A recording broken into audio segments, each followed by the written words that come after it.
What's going on, guys? Trigger Trades here to give my market outlook. So just going to start off with IWM. So IWM favorably completed a 5-wave advance stretching all the way back to the April lows. You can see the 1, 2, 3, 4, 5-wave structure, and price actually is now below the previous all-time high and actually retraced 50% of this fifth wave, crossing the momentum threshold, thus indicating that the fifth wave is complete.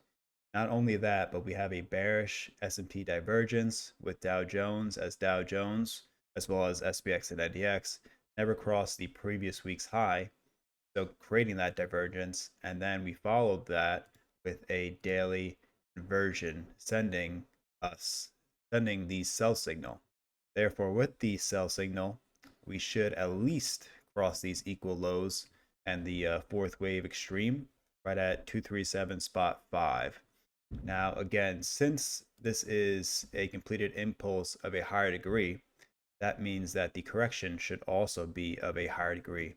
Therefore, I would look at support at the 232-226 range as the ultimate termination spot, or at least a relief bounce spot, which would be a 8-10% correction peak to trough.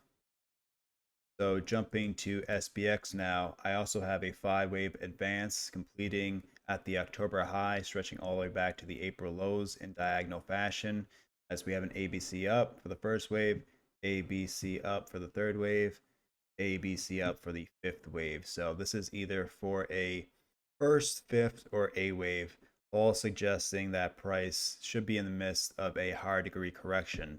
Let's zoom in a little bit more. You can see price continues to reject this daily FVG, confluence of the 618-786% retracements. So this should continue to act as resistance to produce another leg down.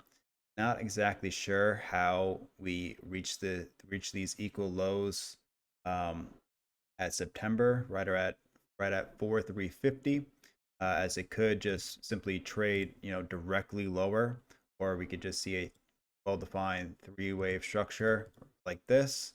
So that's also possible, but essentially I'm just leaning bearish from this zone to resolve lower to at least cross Friday's low. And there's definitely risk of a strong flush right there, but we'll see what happens. So the primary reason why I am anticipating price to resolve lower is if we take a look at the October 10th flash crash candle, you can see NQ failed to cross that high, PS failed to cross that high, YM crossed that high, creating a bearish divergence. And if we look at the next day, YM failed to cross that previous day high, ES failed to cross that previous day high, NQ actually crossed that previous day high. So now we have two sets of bearish divergences.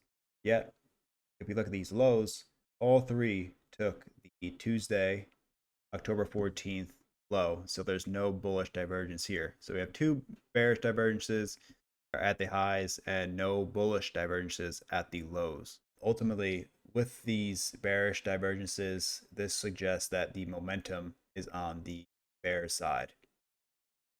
All right, looking at NASDAQ now, I'm going to pull up the cleaner chart so you can see the 1, 2, 3, 4, 5 advance. Very clean. We actually have a triangle for a fourth wave, which is actually very important to note. That is because triangles most often precede the final wave of a wave sequence. So essentially, that the leg up following the completion of the triangle is the last leg, and that price should resolve lower back to this triangle range right here. So now if you look back to the more detailed chart, you can see the 5-wave advance actually completed and rejected at this trend line stretching back to the July 2024 and December 2024 highs right here.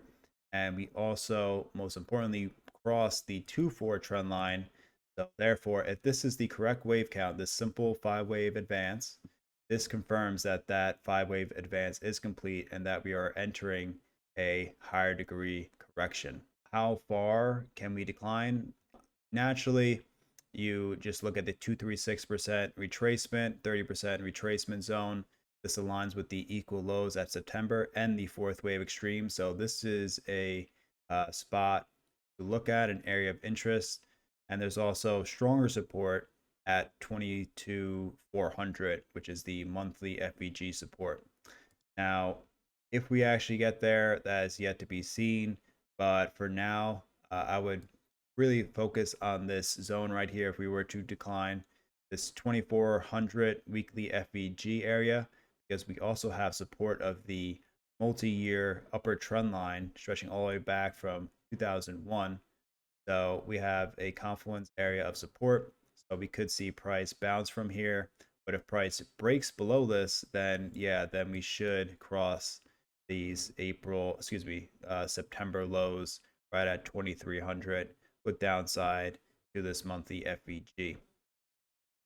All right, now jumping to Dow Jones. Dow Jones also holds a 5-wave advance from the April lows as well. Not as clean or textbook as IWM or NASDAQ, but is there. And if we zoom in a little bit more, you could see, as mentioned, Dow Jones continues to reject this daily FEG and keeps failing to close above this, avoiding a bullish inversion. So if price were to resolve lower, the bear case suggests price reaching equality of this wave down, which would be 45,000, aligning with the previous all-time high, with downside potential to the 236% retracement with a very small weekly FEG, not the 30% in this monthly and weekly FEG zone.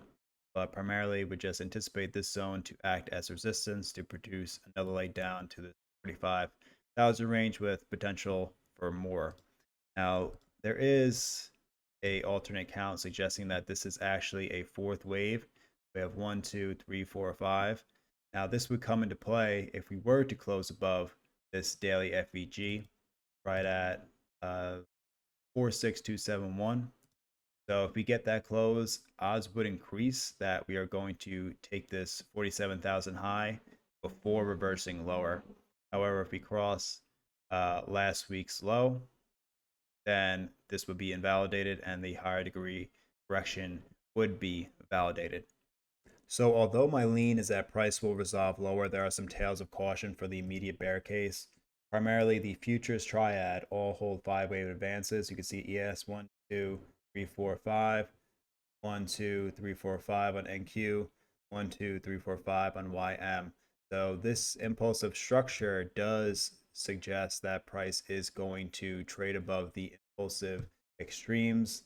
And if they all do, then S&P divergences for the bears would be voided, thus favoring a new high leading to 6785, 6815, which I would assume is for a B wave correction, but essentially any strength above these highs is considered to be modest and contained, not a breakout. So if new highs made, it should unfold as a measured, limited rally rather than a sustained, impulsive. Now, in the bulls' favor, NQ actually closed above the FVG resistance, which is a good indication that it's going to take its impulsive high. Now, there is a possibility that NQ actually crosses that high and then rejects, form a bearish divergence there. Although I would just rather see price just reject immediately and just start to decline. But essentially, just be cautious if SPX were to cross above the Thursday high and for sure the Wednesday high, as if those get crossed, more likely we're going to make a new high to that 6785, 6715 area or heading lower. Okay, just a quick recap. So IWM 5-wave advance, stretching all the way back to the April lows, warning that a potential higher degree correction is unfolding. If we look closer, we can see a bearish S&P with Dow, followed by a daily inversion, sending the sell signal, which should lead to the equal lows at 237.5, with downside potential to 232, 226, as long as the 25277 high is not crossed. Looking at SPX, the bears are in control as long as price does not cross above the S&P highs at 6709, 6724. If those do not get crossed, we should resolve lower to take out this Friday's low with downside potential to 6450 and 6350. Now, if price were to cross those S&P highs, then there is risk for modest rally, limited fashion to 6785, 6815 before rolling over.